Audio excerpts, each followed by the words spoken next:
अस्सलाम वालेकुम। आज मैं आपके सामने एक और नई क्रिएटिविटी के साथ हाज़िर हूँ।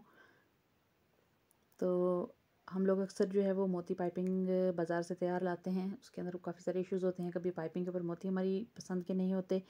तो आज मैंने आपके लिए इसका सॉल्यूशन निकाला है। सबसे पहले ये जो फिरकी का वाला इलास्टिक होता है जिसको हम अपनी शर्ट्स वगैरह की डिज़ाइनिंग में यूज़ करते हैं, आपने वो ले लेना है। और उसके अंदर आपने 1-1 इंच के फासले से अगर आप पर्ल या दूसरे छोटे मोती लगाना चाहते हैं तो 1-1 इंच का फासला छोड़ते इस तरह मोतियों को टाई करते जाएंगे, आप बांधते जाएंगे, ऐसे गिरा बनाते जाएंगे, नॉट बनाते जाएंगे, ऊपर से फेर के ला के। और इनके दरमियान आपने ज़्यादा फासला नहीं रखना। दूसरी बात ये कि मैं जो भी वीडियो बनाती हूँ कुछ नेगेटिव कमेंट्स भी आते हैं, तो उन सब मेंबर्स के लिए या व्यूअर्स के लिए मेरा एक ही मशवरा है कि जो काम मैं ख़ुद अपने लिए ईजी नहीं समझती वो मैं कभी भी आप लोगों को भी सजेस्ट नहीं करूँगी। तो हो सकता है आपको फ़र्स्ट टाइम करने में मुश्किल पेश आए, लेकिन एक दो बार करने से आप महारत हासिल कर लेंगे। और मैं आपको ईज़िली वो काम करना बताती हूँ जिसको करना आसान हो और करना पॉसिबल हो। तो जो लोग पसंद करते हैं मेरे आइडियाज़ को, मेरी वीडियोज़ को, उन सब का बहुत शुक्रिया।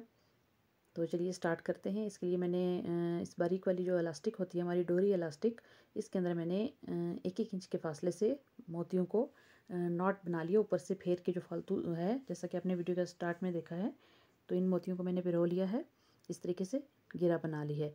अब ये देखिए इस तरीके से आप चाहें तो पाइपिंग को तैयार करने के लिए पहले उसके ऊपर एक सिलाई भी लगा सकते हैं, लेकिन मैं चूँकि इसको नहीं लगा रही। अभी देखिए गिरा लगाने के बावजूद भी जब मैं सिलाई लगाऊंगी इसके ऊपर सिंगल पैर के साथ, मशीन के सिंगल फुट के साथ, तो मैं उसको पीछे से एक दफ़ा खींच रही हूँ एहतियातन। और इसमें सबसे जो ज़रूरी एहतियात आपने ये करनी है, अपने मशीन का टांका जो बिल्कुल छोटा साइज़ है, सबसे आखिरी बिल्कुल छोटे साइज़ का टांका जिसको उधेड़ना भी मुश्किल होता है, आपने इसके लिए वो टांका यूज़ करना है इस सिलाई के लिए। तो ये देखिए 1-1 इंच का इसके अंदर फासला है। बिलफर्ज अगर ये कभी पर्ल खिंचता भी है, ये जो मोती हम लगा रहे हैं खिंचता भी है, तो दोबारा वो वापस अपनी जगह पे आ जाएगा, क्योंकि उसके अंदर डोरी इलास्टिक इस्तेमाल हो रहा है। तो मेन आइडिया यही था कि अमूमन हम पाइपिंग लगाने के बाद दोबारा मोती लगाते हैं अपनी पसंद के, या कलर मैच नहीं होता, या सादा पाइपिंग लगाने के बाद हम मोती लगाते हैं, तो वो मोती के जो धागा होता है या उस मोती को लगाना और दोबारा पाइपिंग अंदर से गुजारना वो एक मुश्किल मरहला होता है। तो मैंने आप लोगों के लिए इसका ये हल निकाला है। आप लोग ज़रूर ट्राई कीजिएगा। एक दो बार करने से आपको जो है वो प्रैक्टिस हो जाएगी और इंशाल्लाह आप परफेक्ट हो जाएंगे। कोई भी काम स्टार्ट में फर्स्ट टाइम करने में इंसान को मुश्किल लगता है, लेकिन बार बार प्रैक्टिस करने से ये देखिए इस तरह से ये मोती खींचेंगे भी तो दोबारा वापस अपनी जगह पे चले जाएंगे, क्योंकि पीछे से हमने इनको कट नहीं किया हुआ, पीछे से सबका कनेक्शन एक ही डोरी के साथ बंधा आ रहा है। तो ये देखिए मैं आपके सामने इसको लगा रही हूँ बगैर प्रेस किए कपड़े को, बगैर डोरी पाइपिंग में पाइपिंग वाली डोरी को पहले से मैंने सिया नहीं है। मैं तीनों काम इकट्ठे एक दफ़ा में कर रही हूँ, क्योंकि ये करना पॉसिबल है, ये कोई इतना मुश्किल काम नहीं है। इससे आप अपनी शर्ट्स, अपने दुपट्टे के चारों तरफ और गले वगैरह पे जहाँ भी आप चाहें ये मोती पाइपिंग जो है वो आप लगा सकते हैं। अपनी पसंद के मोती अपने चॉइस के मुताबिक जितना साइज़ आप चाहें, जो मोती आप बाज़ार से लाएँ, क्योंकि जो मोती अमूमन पाइपिंग के साथ लगे होते हैं वो एक दो बार धुलाई के बाद उनका कलर उतर जाता है। तो मेरा बेसिक मकसद यही था कि मोती हम अच्छे वाले ख़रीदें और फिर उनको किस तरीके से इजीली जो है वो अपने कपड़ों के ऊपर अटैच करें। तो इसके लिए मैंने काफ़ी जो है वो दिमाग लड़ाया। तो तकरीबन मैंने 2 माह पहले भी एक वीडियो अपलोड की थी अपने यूट्यूब चैनल पर, तो सोचा अभी मैं आप लोगों के लिए दोबारा से एक वीडियो बना दूँ। और मैं कभी भी आपको ऐसा कोई काम, मैं हमेशा आपको कहती हूँ ऐसा कोई काम मैं आप लोगों को सजेस्ट नहीं करूँगी कि आप लोग करें जो मैंने खुद ना किया हो या मैंने आपको प्रैक्टिस करके दिखाया ना हो। तो ये देखिए इजीली मैं आपके सामने ये मोतियों के दरमियान अगर मैंने 1 इंच का फासला रखना है, तो ये इलास्टिक चूँकि खिंचता है, स्ट्रेचेबल होता है, तो मैं इसके अंदर 1-1 इंच का ही फासला अंदाज़न रख के घेरा लगाती जाऊँगी, मोतियों को टाई करती जाऊँगी इस तरह से। फासले को ज़्यादा नहीं रखना, क्योंकि अगर आप फासले को बराबर रख रहे हैं, ये देखिए 1-1 इंच का अगर फासला है तो मैं 1-1 इंच ही छोड़ रही हूँ बीच में। इसमें बुनियादी इसके पीछे मकसद ये है कि अगर बिलफर्ज आपका मोती किसी चीज़ में फंस के अटक खिंचता भी है, तो दोबारा जब वो आप उसको छोड़ेंगे तो वो दोबारा वापस अपनी जगह पे चला जाएगा, क्योंकि उसके पीछे गुंजाइश नहीं है कि वो बाहर आ जाए।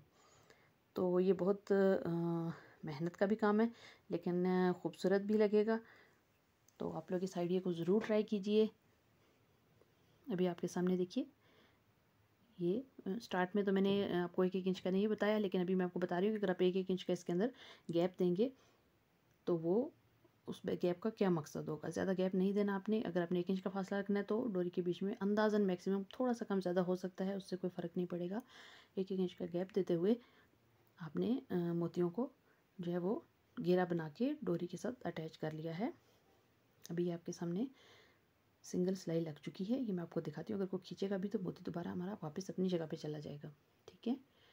अभी ये देखिए बैक साइड से इलास्टिक फालतू जो है वो सारा साथ साथ ही आ रहा है, कोई एक्स्ट्रा नहीं मैंने छोड़ा। अभी मशीन का फुट चेंज करेंगे। सिंगल बूट था, अभी हम इसका अपना डबल वाला जो बूट होता है आर्म सिलाई के लिए वो यूज़ करेंगे।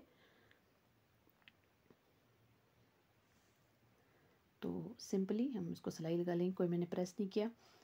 मेरा मकसद आपके साथ अपने आइडियाज़ शेयर करना होता है। आप लोगों ने आइडियाज़ को पसंद करते हैं, आपकी पसंदीदी का बहुत बहुत शुक्रिया। आपकी पसंदीदगी से ही मेरा हौसला बढ़ता है और मैं आपके साथ इतने आइडियाज़ शेयर करती हूँ और इंशाल्लाह आगे भी करती रहूँगी। अभी ये देखिए सिंपली जैसे मैंने अपनी 5-6 पुरानी वीडियोस में भी आपको बताया है, जैसे मैं पाइपिंग लगाती हूँ, मैंने एक ही स्टेप में मोती, पाइपिंग, डोरी सब कुछ अटैच कर दिया है। सिंपली देखिए मैंने कपड़े को मोड़ते हुए, जितना आप चाहें, अगर आप चाहें इससे ज़्यादा रखना चाहते हैं, इससे भी कम रखना चाहते हैं, आप दुपट्टों में अमूमन कम रखा जा रहा है आजकल, तो आपको जैसे अच्छा लगे आप वैसे करें और वीडियो को पसंद करें। पसंद आए तो लाइक करें, शेयर करें।